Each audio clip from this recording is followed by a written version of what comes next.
Is it time for a big bounce back day for Dylan Raiola against UCLA? We'll make picks and predictions coming up.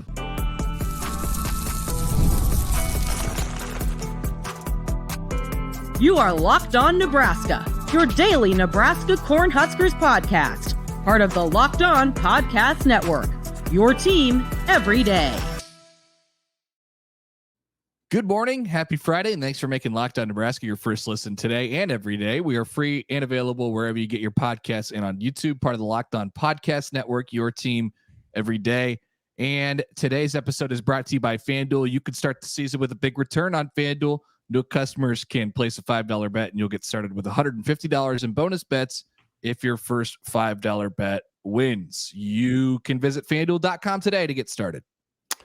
Okay, welcome in. It's Friday, November 1st. November is here. Connor, we have finally made it to the final month of the football season. Wow. This is when teams make their money. This is when things are defined, really, for the championship caliber teams, for the teams that are fighting to get to bowl eligibility, and that's where we find Nebraska yet again as the Huskers are set to host UCLA Saturday, 2:30 on Big Ten Network. This is our picks, predictions, props, what other P's you got going on there.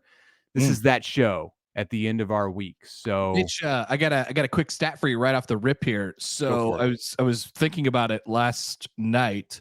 If I were to tell you that since Nebraska last made a bowl game, which was 2016, so starting 2017, in the month of November, Nebraska's played 23 games. What do you think their record has been over that period of time? Not counting 2020.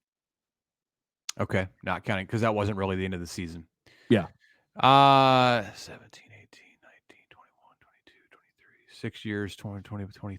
I'm going to say they're about 7-16. 4-19.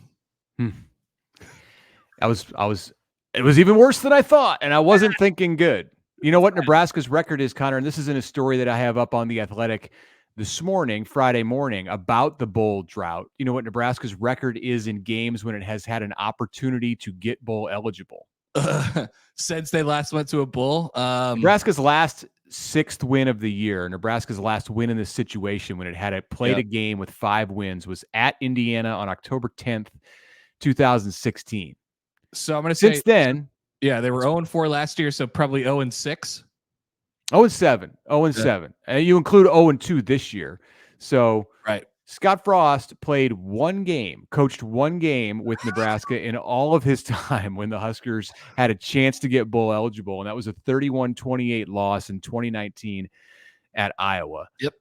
It has not been good. They got to get over this hump, and this is a week to do it. This is one of the most golden opportunities that Nebraska has had in that stretch. Arguably the most golden opportunity. You could say that going to Michigan State, which was a struggling team last year when Nebraska visited East Lansing, was right there, but that's a road game in the Big Ten. It was first year coach. It was a very compromised offense. Some might argue that this is a compromised offense for Nebraska, but it's a more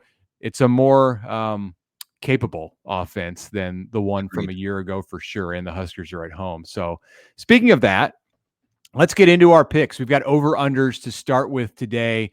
On the Nebraska side, Dylan Raiola, we've been doing this all season, and we've seen Dylan's passing numbers go down as the year went on. In fact, in the month of October, he averaged just 173.3 passing yards per game in those 3 games when Nebraska was 1-2, 0 touchdown passes in the month of October, 5 interceptions. So Dylan Raiola, count him among those who are happy that the calendar has flipped to November. Will it be an easier road? I've got Dylan's over-under against this porous UCLA pass defense set at 237.5.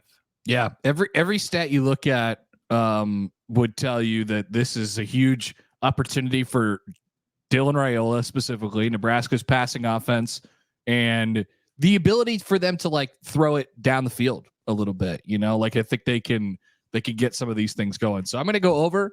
I'm going to say Dylan Raiola has the best yardage game of his Nebraska career with over 300 yards on Saturday. Going over 300. UCLA. Going over 300 for the first time this season. Yep. Yeah, I'm with you. I think UCLA doesn't get pressure on the quarterback. They're second to last in the Big Ten in sacks. I think that he's got time to throw, and his receivers find their ways to get open in this game. Some yards after the catch. I think Ja'Cory Barney takes one to the house from a long distance in this game. That'd be on a short pass with a lot of yak. So I'm not going to go 300, but 237.5 seems like a safe number for me to go with the over. Short pass with a lot of yak. Sounds like a rap line. Short pass with a lot of yak. Yeah, we like yak. Ethan Garbers is the UCLA quarterback. He had a huge game at Rutgers a couple of weeks ago before the Bruins went on by. He's a veteran quarterback, Washington transfer, but has played extensively at UCLA. And he's rated above Dylan Raiola in terms of his efficiency this season for the Bruins. He's also a threat on the ground. So Nebraska's going to keep an eye on Garbers taking off out of the pocket. I've got his over-under set at 252.5. Well, he's kind of just a playmaker, you know. He's not afraid to pull things down, not his preference, you know. And every time you think he can't make a throw, he can kind of make a throw. So I'm going to take his over. I don't know if it translates to points for UCLA, but I'm going to go over 252.5 yards for Ethan. Yeah, I think it's set about right. I don't think he's going to have a 150-yard day or anything where it goes in the tank. UCLA is not going to run for a lot of yards against Nebraska, but I think the Bruins will pass for a few, maybe one or two touchdowns. I still have him going under. I think he's going to be sitting in that 230, 240 range. Not a bad day for Garbers, but I don't think he's going to. What I think Nebraska will do on the defensive side is do a good job of limiting the yak. It's a day to talk about yak, and that will be the difference in preventing some touchdowns and holding the Bruins and forcing them to continue to try to push the ball through long drives. I'm going under on Garbers at 252.5. Next up, Nebraska's rushing yards. So this has been not a great place for the Huskers through the season. Looked a little better against Ohio State, of all teams, a week ago. I have it set at 145.5, and I believe that is really close to the number that Nebraska sits at for the season. Let me look at that as you start 126 to 126. All right, so that's and the Bruins have a decent rush defense. So maybe there's an easy pick here. Under, yep, indeed. Yeah. Mostly, like I think UCLA. I'd like to give them some credit up front on defense, but also I think teams just kind of stop running against them because they realize that's the path of more resistance to beating them. So I don't really think. I think 115 would be a good number for Nebraska in this game. So let's go hard under. Probably set that too high, but I'm still going over. I think it's going to be a day for the Nebraska offense. I'm going to have them around 150 yards. So this last one on the over-under category is Nebraska penalties. So this has been in the news cycle this week. Nebraska is averaging 7.5 penalties per game through the season. That's where we set the over-under. Over or under 7.5 penalties for Nebraska on Saturday, Connor. Let's put our faith in the Big Ten officials and let's say under a penalty. This game has a dearth of penalties, few penalties in this game. Okay. Yeah. I'm also going under. You may see a trend here. I'm basically picking everything on a positive note for Nebraska in this game. I feel like this is going to be one that goes in Nebraska's direction. So under on the 7.5 penalties, they will keep the masses at Memorial Stadium from breaking out into choruses of boos. Although I'm sure that'll still happen at some point. It could be one penalty, and the Nebraska fans are not going to be happy with the officiating. There's always the murmurs, that's for sure. The murmurs will come. Does that come on the screen pass, the first screen pass of the game for the Huskers? 100%. Yes. Yeah. All right, let's rip through this final set of picks for Nebraska before we take a break. Distance of John Hull's longest field goal. Get within 5 yards and you're good either way. Or you can say that he won't make one, and that will be also a correct pick. I will say that he will not make one. I will say that he will not attempt one. Okay, not attempting a field goal. I'm going to say 45. I think he makes one, and I could see it being a long kick with the wind at his back, or I'll give him down to 40. So I'm going with one field goal for John Hull, 45 yards. Okay. Nebraska's rushing leader in yardage. Who will it be on Saturday? Let's go back to the well, Dante Dowdell. Yep. I think that's a solid pick. I'm going to also say Dante Dowdell. He looked good at times. Hit that one play, Connor, where it was just like break, and it was Caleb Downs, who's an All-American caliber safety, the Alabama transfer. So you can kind of see and cut Dowdell a little bit of slack for not breaking free from Caleb Downs in the third quarter. But if it was a 14-yard run, if he hits that, if he makes one man miss, it's a 70-yard run for a touchdown. I know. Nebraska's leader in receptions, his name, number of receptions in this game. Jamal Banks is going to have 6 catches on Saturday. It's a Jamal Banks kind of day. Yep. I'm going the other direction, saying Isaiah Nair. Easy enough. Let's just leave it at that. Yeah. All right. Lead changes in this game. How many lead changes will there be? You get within one, you get it right. So if I think one team's going to lead the whole time, is that one lead change from 0-0? No, 0-0. We'll go 0-0 is not a lead change because nobody's leading at 0-0. So the first team to score is the first team to take the lead. 0 lead changes. Oh man. All right. 0 lead changes. 0 lead changes. I'm going to say 1.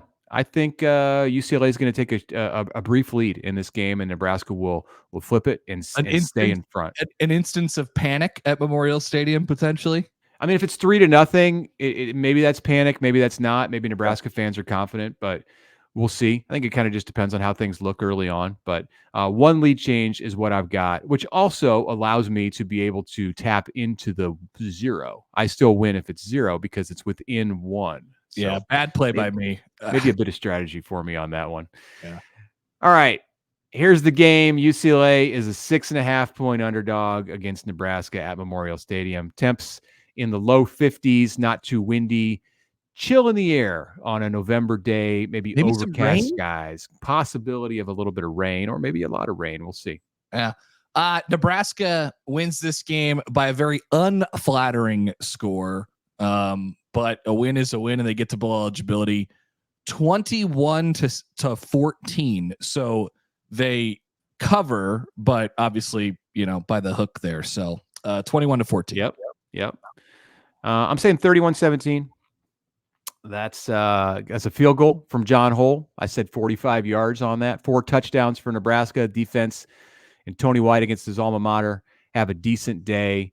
Huskers get out of there with a comfortable win and get to bowl eligibility. And it's a happy place at Memorial Stadium when this thing is over around 6:00. All right. After the break, we're going to get to some big games nationally. It's a huge week in the Big Ten. None bigger than number 4 Ohio State at number 3 Penn State. We'll talk about that and everything else that's going around the league after this break. All right, I want to tell you about 5 Hour Energy, a sponsor of our show. If you've got a to-do list that you need to tackle at home, maybe a do-it-yourself project, what you should do is go out and get a 5 Hour Energy shot and check everything off that list. If you're like me, it can get long, especially during football season when those weekends are filled up with watching games and traveling. So when you head out to get supplies for your list, to tackle your list, don't forget to pick up some 5 Hour Energy. Avoid an extra trip. With 0 sugar and a convenient portable size, it's the perfect pick-me-up for getting stuff done right now. 5 Hour Energy, the website, has flavors galore like watermelon, tropical burst, grape, berry, and more. There's a flavor for everyone. Just go ahead and try them all. On the site, you have the option to build a 12-pack or a 24-pack, customize it, choose the flavors. It's going to be delivered right to your door. Go to 5hourenergy.com. That's the number 5hourenergy.com. Get some 5 Hour Energy today. Use our promo code LOCKEDONCFB to receive 20% off your order. It's valid through the end of, it's valid right now. It can't be used with other promotions. Not good on subscription orders. Go to 5hourenergy.com and check it out. All right. And I would like to tell you a little bit about our dear friends from Home Field Apparel. Home Field, the exclusive apparel provider of the Locked On Nebraska podcast. We love the gear. It is awesome, and you will love it too. We are headed toward every college football game from now on is going to be in November. You know what that means, especially in the upper Midwest. It's going to be cold, maybe a little precipitation getting in there. Home field has got you covered for all seasons, maybe even for that random day in November. Sometimes it's Black Friday when it's 68 degrees and sunny and perfect. That can happen as well. And they are prepared for everything over at Home Field, a premium collegiate apparel brand based in Indianapolis, specializing in incredibly comfortable licensed apparel with vintage, very cool designs, and they're gearing you up, like I said, for the entire season. Get your hands on a football box. It contains 3 never-before-seen items and curated specifically to fans of individual fan bases like Nebraska. You could upgrade if you'd like. You could get the Platinum VIP box, which will get you plenty of extra stuff, a new hat, ringer, VIP koozie. Check it out. Visit the Home Field website. I'm looking at it right now at homefieldapparel.com. And when you check out, use the code GBR24, and that's going to get you 15% off at checkout. Appreciate you supporting the Locked On Podcast Network and, of course, Locked On Nebraska by supporting Home Field. I would say tell us that, or tell them that we sent you. But GBR24 is enough. Check out all the Nebraska apparel and special items at homefieldapparel.com.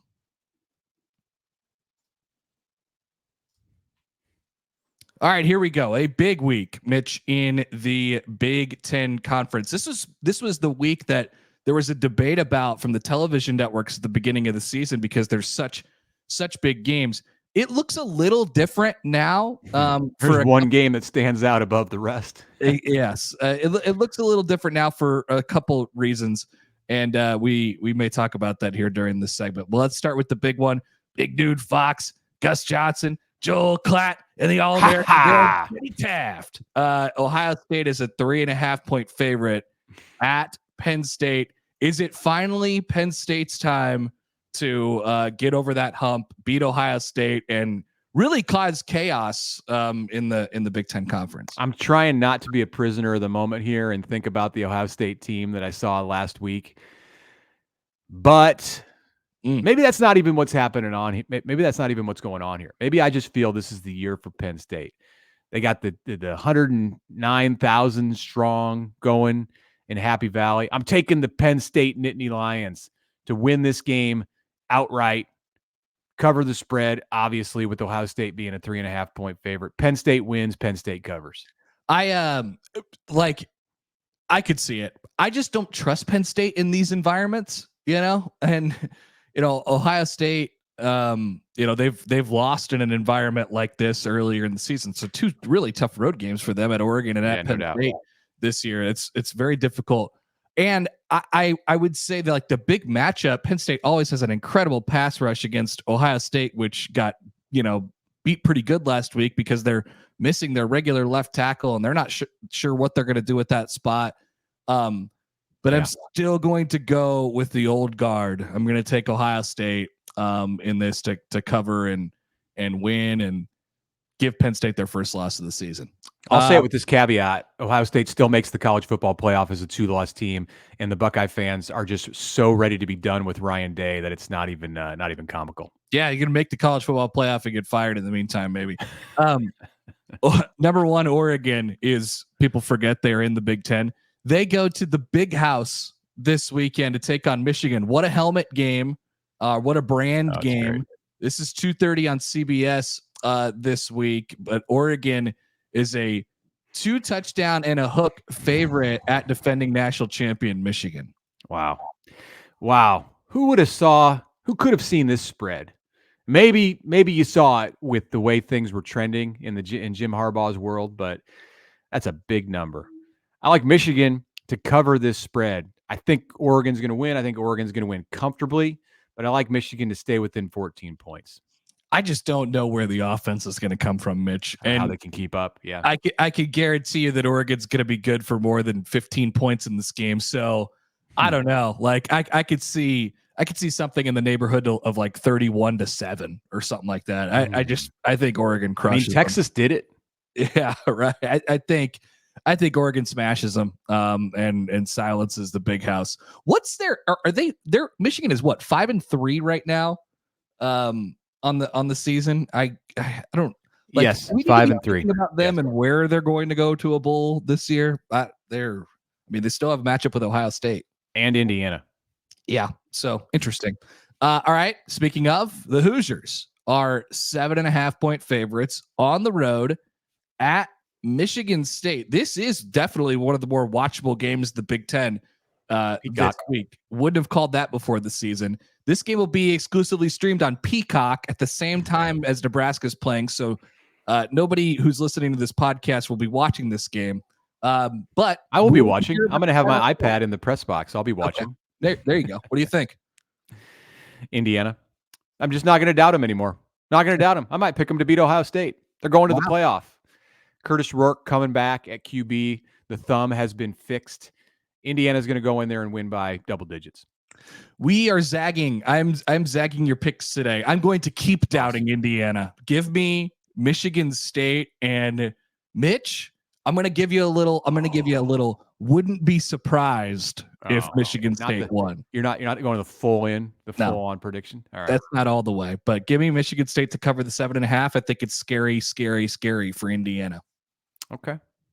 All right. And we finish with a classic, Wisconsin and Iowa. How about this? A night game. This is November. The Big Ten Saturday night NBC. This is awesome.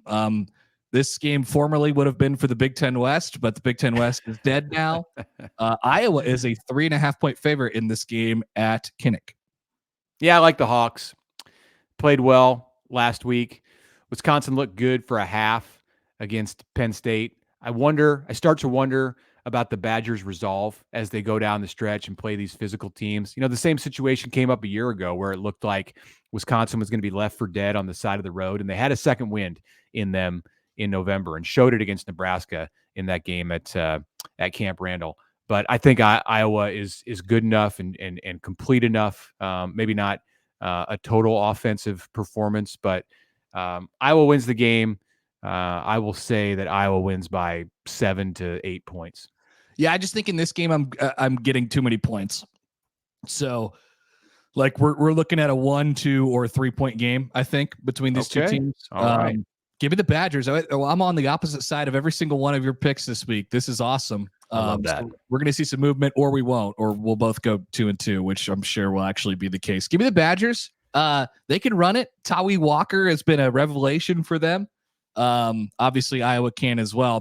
People will be having a close eye on this one after watching Nebraska on Saturday afternoon. I need a big week. I'm 5 games behind you, 9 weeks into the season in the against the spread picks for the national and Big Ten games. I have a lead on you in the Nebraska props, but I need it this week. We needed to go divergent directions, and that's the way it sets up. So, all right, when we come back, we got some SEC games, we got some Big 12, some ACC flavor to dig into, and a bonus pick that involves a sport other than football. That's coming up next.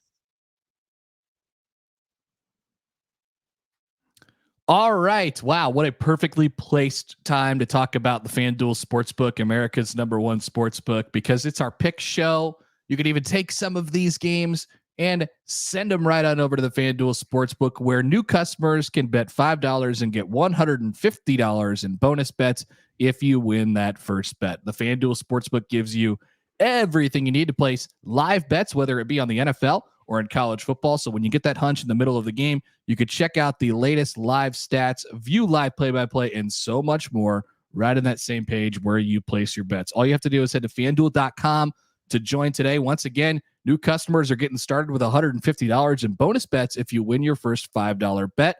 That is with our friends from FanDuel at FanDuel.com. Never waste a hunch and make every moment more with FanDuel, official sportsbook partner of the NFL.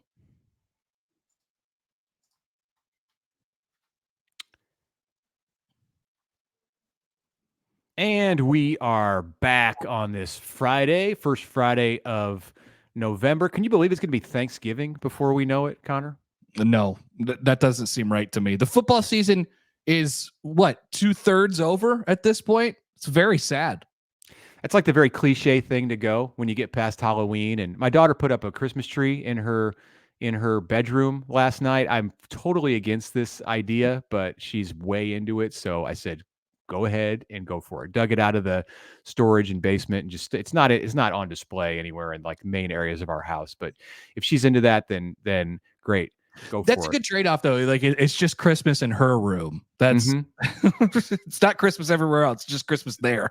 This is one of these like cliche topics. Like, it feels like, can you believe it's going to be Thanksgiving? I heard you and Josh on your show yesterday going down the candy corn discussion. No, we didn't go down the candy. We don't do that. We don't talk about But you were making fun of the candy corn discussion. Like, That's I'm not going to bring it up, but I'm glad that I heard that because it might have been something I didn't know. I didn't know that this candy corn thing was like so hot button to you guys. Like I might have some feelings I want to share, but no way am I going to share them because I know how you feel about that. It's an overly prevalent conversation. That's all. We talk about it too much.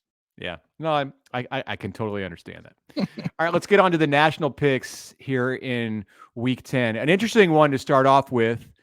We talked about Oklahoma last week and its anemic offense, and the Sooners showed that in a loss at Ole Miss. Oklahoma is 4-4 to enter November, so it is in dangerous position to begin its own bowl drought. Maybe Oklahoma is going to go down a road that Nebraska saw when it changed conferences and joined a power league. Sooners should win this one this week and get within one victory of bowl eligibility. The game is against Maine.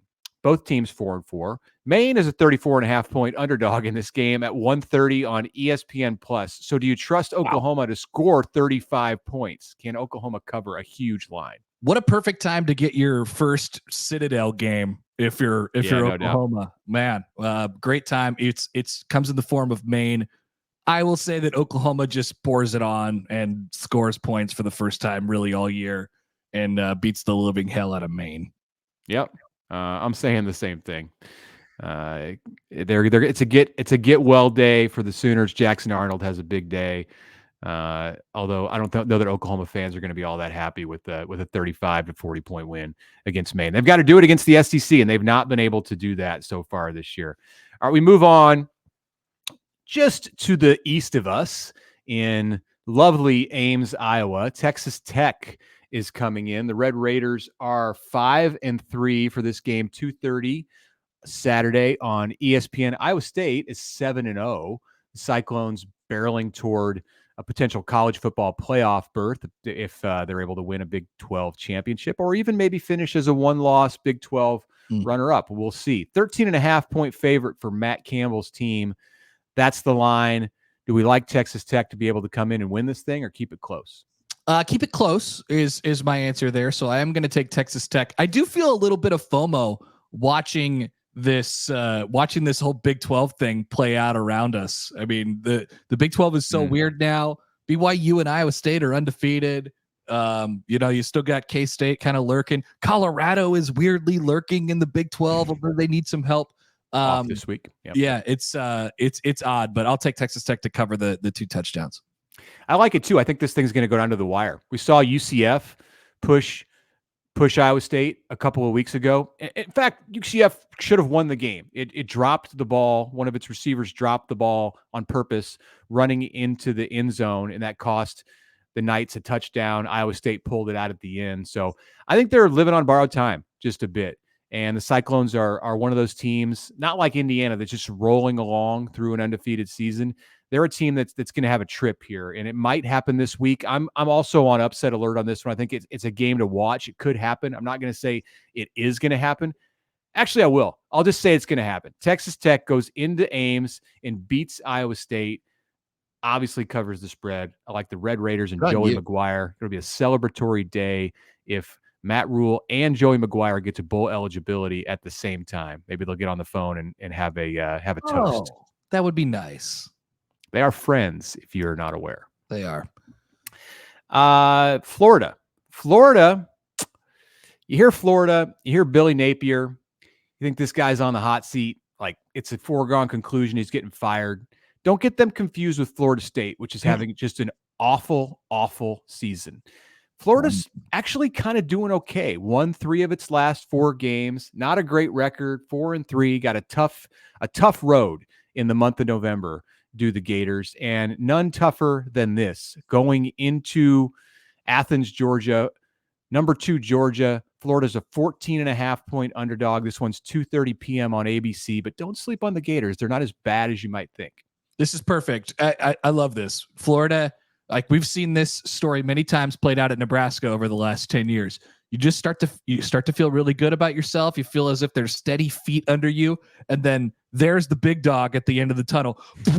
Just beats that Georgia by sound effect. As many as they could possibly win by. Georgia by 100. That was a great sound effect. I'm going also with UGA in this game. We'll just move on because we need to get to our bonus question. So Florida does not get it done. They're going to lose by 20 plus. All right, here's an interesting one. You talked about the Big 12 being weird. Nothing is weirder in the Power 4 right now than the ACC. We know about Miami, top 5 team. People are just penciling them into the college football playoff. We know about Clemson, which is undefeated in the ACC and has just one loss on the season. Do you know about Pitt, which is 7-0? And do you know about SMU, which is in the ACC and is 7-1? Number 18 Pitt at number 20 SMU. I know very little about either of these teams. 7 p.m. on the ACC network. Are you going to watch that, or are you going to watch Wisconsin, Iowa? I hope there's a double screen or a quad box out there for me where I could get a little bit of this. I need a sample. Playoff implications. This does. This is a playoff eliminator game. Basically, the loser of this game can no longer say that they have a claim to it, which is so fun. Pitt and SMU, like you said, both in the Atlantic Coast Conference. Give me SMU, who has their one loss this year to BYU, undefeated BYU, by 3 points.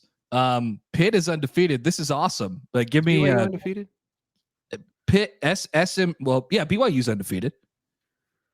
They're not playing this week. Okay. No. See, I'm off on my BYU. Yeah, wow. And they're in the Big 12. Yeah, this is nuts. Give me SMU to cover and win the game by more than 8. BYU is 8-0 and has Utah next week. Yeah, Utah's bad. Yeah, Utah's 4-4. What is going on?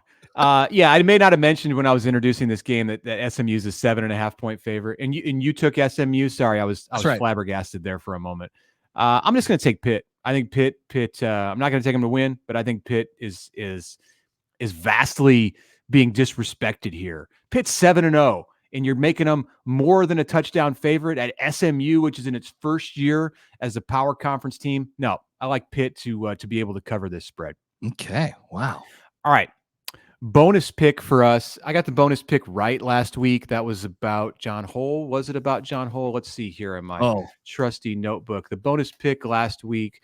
No, it was about how many points would Oklahoma score. I got that right. That was my first bonus pick of the year that I correctly selected. You've picked 2 correctly. So chance for me to get even here tonight in Madison, Wisconsin. You should go check out my story on The Athletic from Thursday about the Nebraska volleyball team. I asked the question, could this be the greatest Nebraska volleyball team ever, just in terms of its talent? That's saying a lot because there have been some ridiculously great Nebraska volleyball teams among their 5 national championship squads, but this one's got All-Americans coming off the bench. So if that says anything, then you might want to watch them. Tune in tonight on BTN. I think that's at 8:00 from the UW Fieldhouse. Who will win?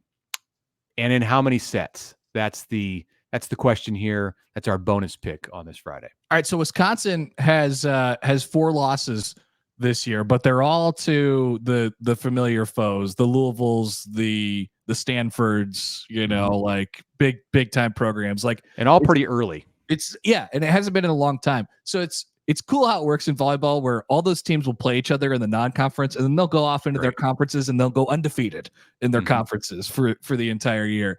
But there is still something to the Wisconsin hex over Nebraska volleyball. 11 out of 12. Give me the Badgers in 5 at the UW Fieldhouse on Saturday. Okay. I'm going to say Nebraska in 4. I'm going to say that this is this tonight? Tonight. It's tonight. Yeah. Tonight, Friday night. I'm going to say Nebraska in 4. I'm going to say I wrote about the greatness of this Nebraska team, and how when it plays its best. I talked to John Baylor, interviewed the great John Baylor for my article. I encourage people to go check that out. Some people were angry at me on Twitter for some of John Baylor's comments. So that was a strange argument to get in on Thursday. But nice. When Nebraska plays its best, I think the Huskers are the best team in the country.